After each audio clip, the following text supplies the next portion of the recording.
તું મારાથી નાનો છે હાથ જોડ. તું મારાથી નાનો છે હાથ જોડ. તું મારાથી નાનો છે હાથ જોડ.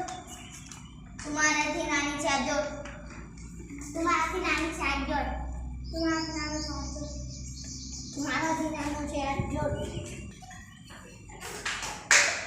આમ 1 અને 0 સાથે મળીને એની કિંમત વધી જાય છે. 0. આમ અત્યારે આપણે જોયું કે આમ તો શૂન્યની કોઈ જ કિંમત નથી, પરંતુ એકે પોતાની સાથે શૂન્યને લાવીને શૂન્યની કિંમત વધારી દીધી છે. એટલે 1માં શૂન્ય ભેગું થયું તો એની કિંમત બધા કરતાં વધી ગઈ. શૂન્ય એટલે કે કશું જ નહીં, પણ જ્યારે તે કોઈની સાથે જાય છે ત્યારે એની કિંમત વધી જાય છે. 1ની પાછળ 1 શૂન્ય લાગે તો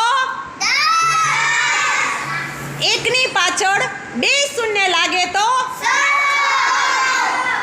5ની પાછળ 1 શૂન્ય લાગે તો 2ની પાછળ 2 શૂન્ય લાગે તો